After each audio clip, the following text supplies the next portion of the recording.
Hey soapy friends, Kendra here. Thanks for joining me for a Wet Soap Wednesday live stream where unfortunately we will not be having any wet soap because broken arm. All right, so while left-handed life has been quite the adventure these past few weeks, one of the wouldn't say benefits, but silver linings, because you need to find joy wherever you can in life, has been all of the awesome emails you all have been sending me in regards to questions that you have. So I put out to the email list, I think I mentioned in last week's live, and I might have mentioned in the group. If I didn't, I'm sorry, I'm doing it now.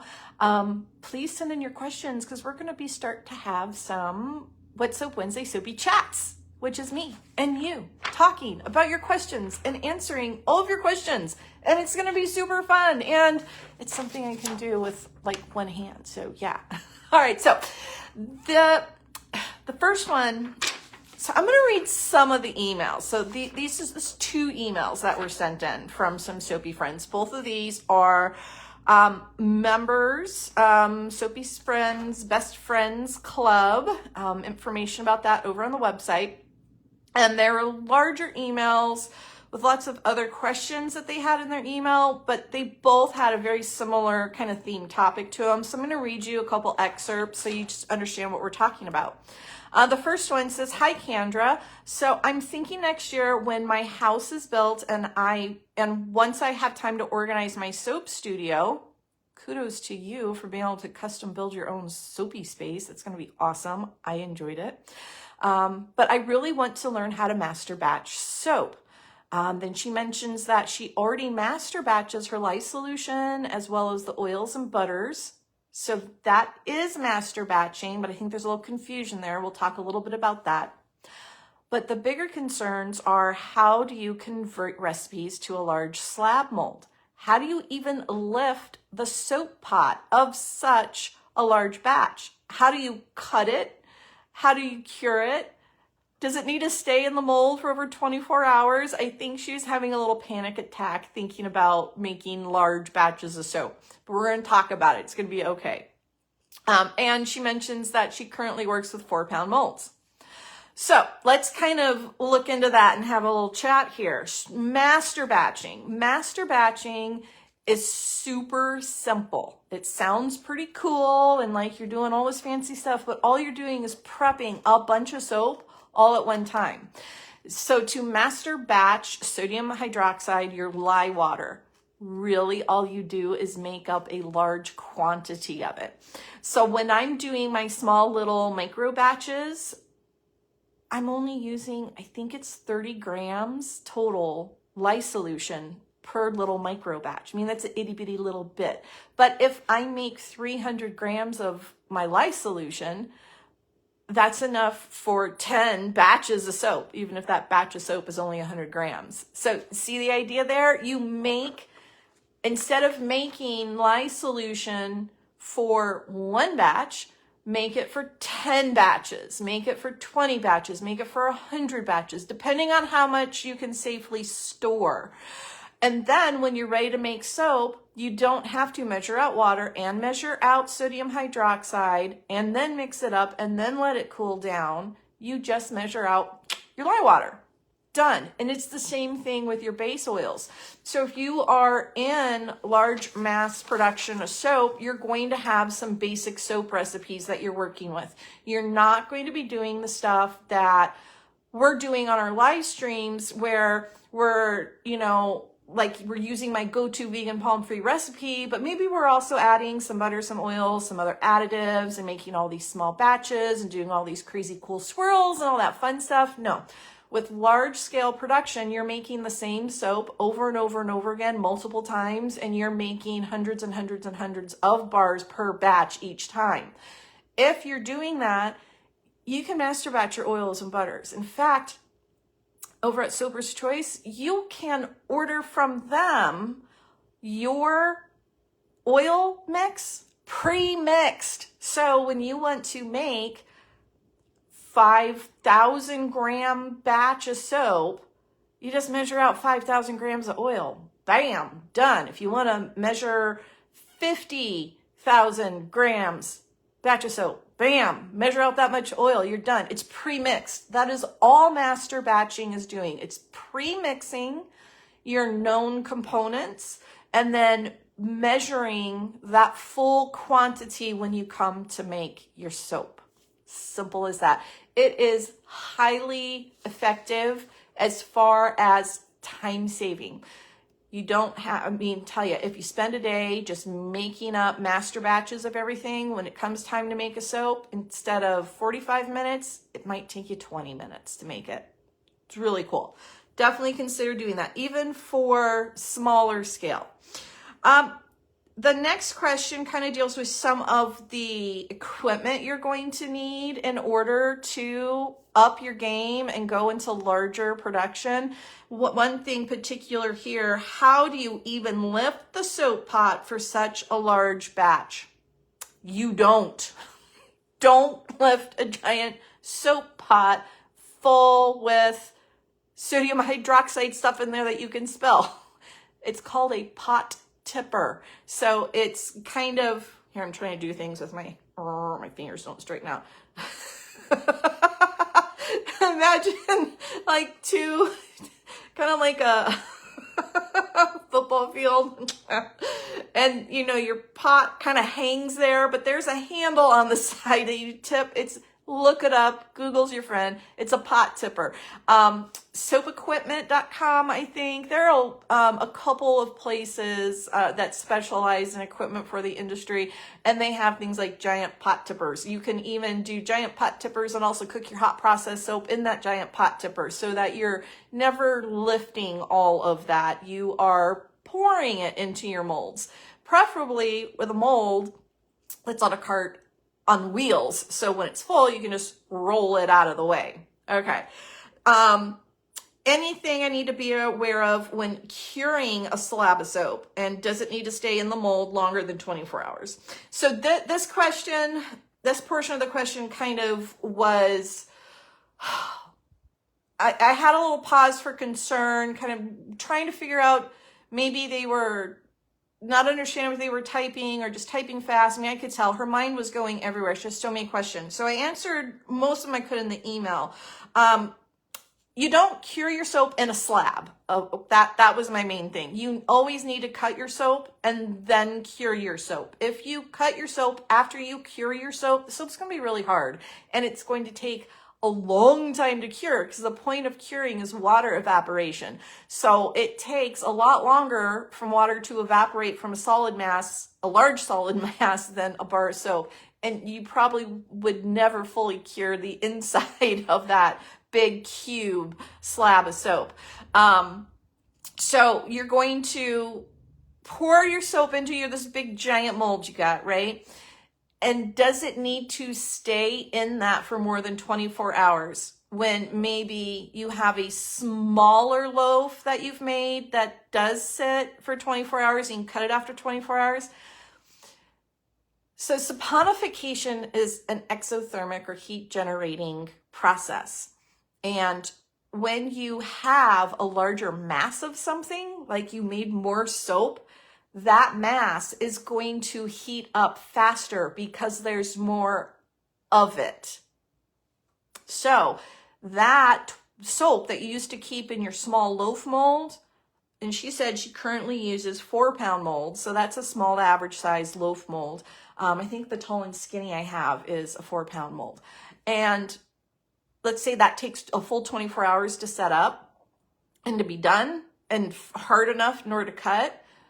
If you pour that into a large, like cube slab mold, which is what I think they're talking about here, meaning imagine a slab where you can like stack 10 of them in there. So you're going to cut your slabs, then cut those into logs, and then cut those into bars. That really could overheat. And that's the key thing. You're going to have to play with your recipe, and you're going to need to understand how much heat you're generating. And if you put all of that soap into this one container together, how is it going to set up in there? It could set up and be hard and ready to cut within like 8 hours because there's so much more heat involved to it. Or it could still be fine 24 hours later. So you're going to have to test that with your formulation. Anytime you get a new mold, you're going to have to test your formulation in that mold. Which reminds me, I had a note here. There is a free mold conversion calculator over on soapyfriends.com. Just head up and hit the freebies. I think it's called freebies, and then free tutorials and recipes. There is a full tutorial with downloadable worksheets that'll help you resize your recipe to fit any mold you want. And it works perfectly every time for your recipe if you do the initial math beforehand. We've done lots of demonstrations on What Soap Wednesday Lives in the past on that. Those are up on YouTube. They're linked in the tutorial as well too. Okay, so we talked about large slab molds, and she wanted to know about cutting those as well. Cutting soap is cutting soap is cutting soap. You do not have to get anything fancy in order to up your game as far as cutting soap, unless you can afford to. And if you can afford to and you could become more efficient by buying a larger piece of equipment, go for it. They have everything from automated soap cutters to just even an easier to use soap cutting station. If you're looking at anything in particular, I'd be happy to look at it with you. But it really kind of just depends on your situation set up and what type of soap you're cutting and how much soap you're cutting.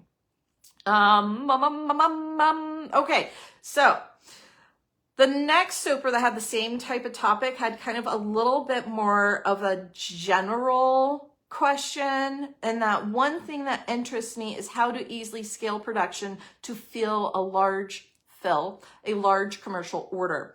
The equipment, space, time involved in doing all of that. I have problems with pretty much all of my joints, and I think that if I just have a couple of large wholesale customers, that'll be easier for me physically. Okay. I think I understand the logic of thinking that having just a couple of wholesale orders is going to be easier on your body, but it's not. The more soap that you make, the more production you get into, the harder on your body it is. Soap making is a physically demanding job. It's a super fun hobby, and making small scale batches, we still have to lug around 35 to 50 pounds of coconut oil because we're superwomen, right? But when you're dealing with larger production, you're going to need a dolly in order to move around 50-gallon barrels. You're going to be dealing with larger things. So to some extent, that's easier because you're not doing any lifting at all.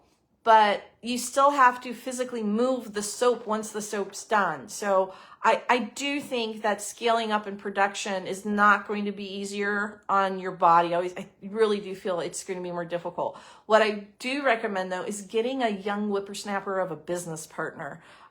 Maybe they're a junior partner. Maybe they're just an employee, someone that wants to grow the business with you, and you teach them, and they can do kind of that heavy lifting, more demanding work for you, and then become part of the business. And then you make a friend, and then you got a business partner. It could be great as long as you have all your contracts in place, but that's for another chat. Okay, other tips around that were, and I'm reading from some of my notes here now, when you're curing soap cut from a slab and you're dealing with even pouring soap into big slabs, the biggest thing that I think people don't realize is airflow. Airflow is your friend. Get industrial size fans if you need to, and keep that soap cool while it's cooling, saponifying in the mold, unless you're dealing with hot process. But that airflow keeps the soap from volcanoing in the mold, which totally happens if you have a large mass of soap. And if lots of airflow for curing. So curing soap, whether it's 5 bars of soap or 5,000 bars of soap, you just need airflow around it. It's all about evaporation, right? And next is, we just talked about overheating. I already talked about that. I'm kind of bouncing around my notes a little bit. And the other thing I want to talk about is maybe don't scale up too soon. Do you really want to make 5,000 bars of soap a month? Do you? Could you do that in your garage? Yes, you can do that. You can totally make 5,000 bars of soap in your garage. I do. I have. I didn't like it, like, all that much. I totally scaled down. It's like, that did not make me happy. That was a lot of work. It did not make me happy. I don't make 5,000 bars. 500, that's a little, that's, I totally do that. But the 5,000, that didn't make me too happy. As far as I said, it's a lot of work. It's a lot of work. So consider if you want to really scale up. And once the soap's made, and you have to sell that soap. So don't go making a bunch of soap before you have a clear sales funnel for that soap. Otherwise, you're going to have 5,000 bars of soap in your garage. Then what are you going to do with it? So, some business strategy and sales strategy, marketing, all that needs to be handled. But let's say you have this perfect sales funnel. You cannot keep your soap in stock. And if you made 5,000 bars of soap, it would be sold next week. That's the situation you're in. I would totally just hire employees and just have them do it. It's so much easier, right? They're going to make all that soap. They're going to box all that soap up into boxes. They're going to load all that soap onto pallets.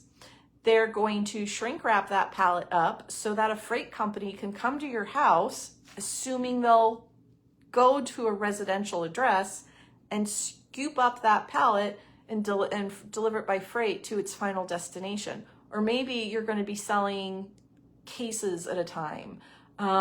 So, you kind of have to think about some of those logistics. And again, I promised myself we weren't going to be talking for an hour on the What Soap Wednesday Live.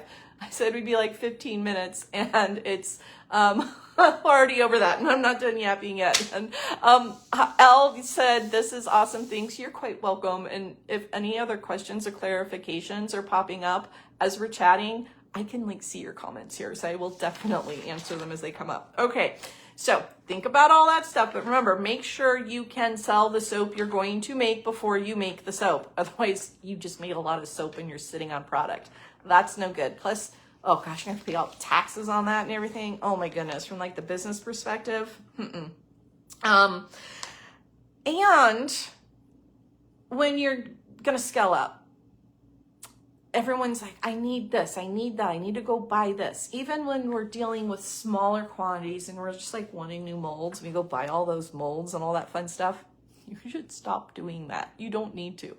The soapy friend earlier who was asking about how to deal with pouring all this soap into these super giant molds, even though she's comfortable currently working with 4-pound molds, my honest to gosh advice would be, for now, just buy more 4-pound molds. Buy more of the same molds and just make that much more soap at a time and pour it into the same molds. Those molds, you can handle them, manipulate them, you know how to cut them. You have everything you need to do everything you want to do with that mold. So just get more of those molds and work more. Once you're like, okay, now I'm working all the time with these molds. If I could, I could save 5 hours a day if I had a better soap cutter. That's when you go buy that better soap cutter, because it's going to save you 5 hours a day. And that is a lot of money saved. So when you scale up, I kind of recommend doing more work with what you have, so working more, confirming that new additional work you're doing is going to generate revenue, and once it starts generating revenue, investing that additional revenue into new equipment that will save you time and thus increase your revenue, because that's what it's all about. Once you start making soap large scale as a business, anything other than I want to have fun and make soap, it is no longer about making the soap. It's about revenue. It's about profits. That is the only reason why you're in business. Otherwise, you're doing a lot of work and you still got to pay your bills, and that's just stress, right? Marcia just asked, I tried master batching my lye 1-to-1 and it solidified at the bottom. It was a gallon of solution. So you made a full gallon of what? So a half gallon water, half gallon sodium hydroxide, I think is what you're saying. The number one problem with people master batching, or even with people, I'm going to start over. The number one problem with people mixing the sodium hydroxide into the water in order to create the lye solution is they don't mix from the start. Start mixing, so get the water swirling, start mixing, and then slowly pour the lye in, stirring, and then pour a little more in. So I think you just probably added all of the sodium hydroxide to your water and then started to stir. You're gonna get a lump at the bottom. And that lump is going to take like a year to dissolve. I mean, it eventually will, but yeah, it's going to be a mess. So my guess, Marcia, is that you added all of the sodium hydroxide all at once. So just add it slowly, start stirring, then slowly add in the sodium hydroxide. There is a video of me doing that and showing exactly what I'm talking about, either up on the Wet Soap Wednesday replays on YouTube, or it is in the, I can't remember, it might be in the Ultimate Natural Soap Making class where I show you how to dissolve sodium hydroxide. I don't remember where I did it. I know I did it. It's in one of those two places. If you are a member, then the Ultimate Natural Soap Making class is included with all membership levels, so everyone has access to that. But it's either there or up on the YouTube. So go check that out. So we talked about not scaling up too soon, not just diving in and buying everything you need because you probably don't need it yet. And we talked about large wholesale orders are hard on the body. My best recommendation is that if you want to scale up, to hire employees. Marcia said thanks, you're not sure if you did. It seemed thoroughly stirred, but then later settled out. That's odd. I've never had sodium hydroxide like settle out. Was it completely cooled? Did you stir until it was clear?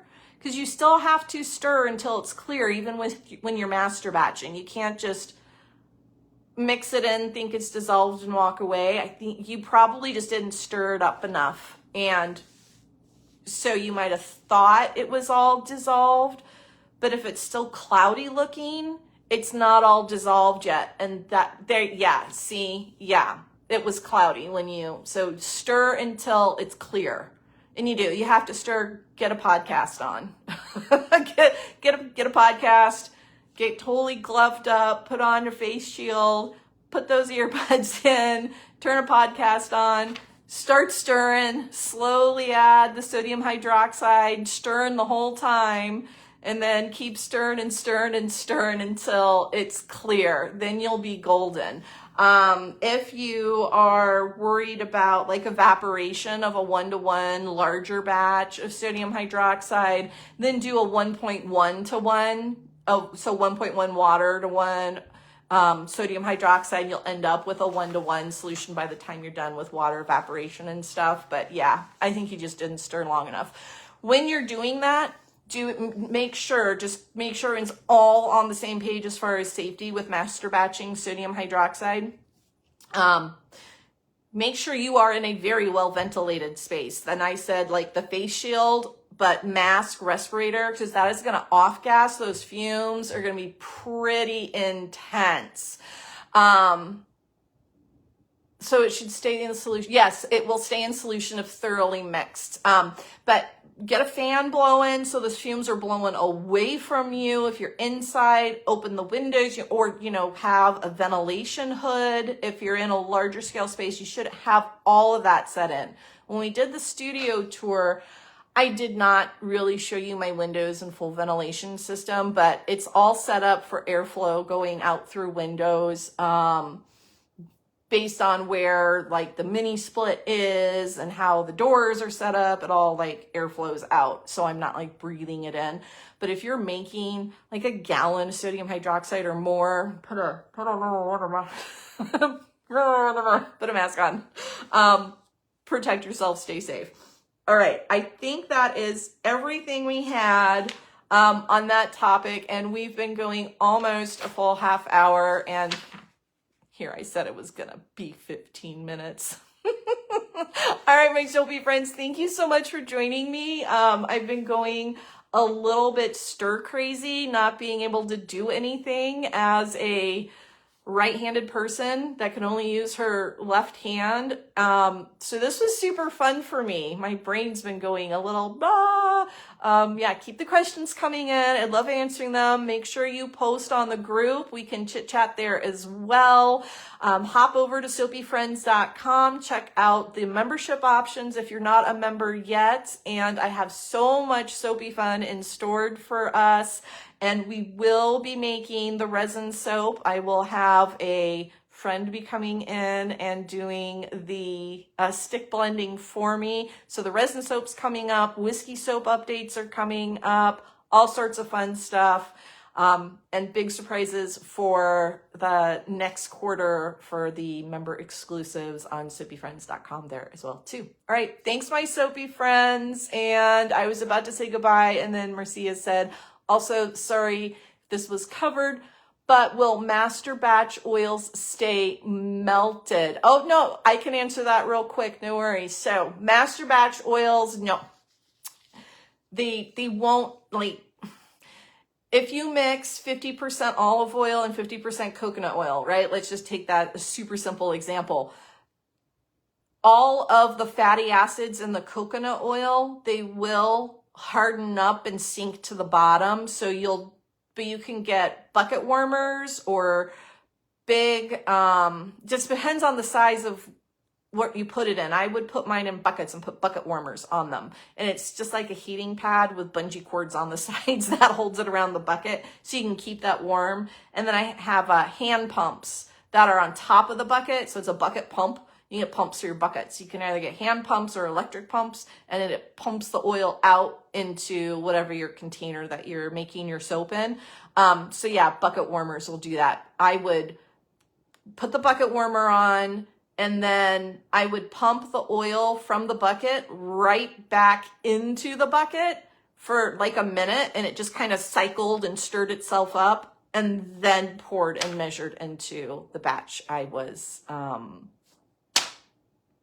making. So I hope that helps. I've seen other soap makers make it all up first, and then, so like they make up enough to make like 10 to 20 batches of soap, and then they store that in individual containers. So when they want to go make a batch of soap, they just go grab a container of soap oil already pre-measured. Okay, I hope that helps. Any more questions? See you over in the group or drop a comment below, and I'll come back and reply after the chat. All right. Thanks, everyone. Super fun hanging out with you. See you next week, and we'll have another fun soapy chat. Bye-bye.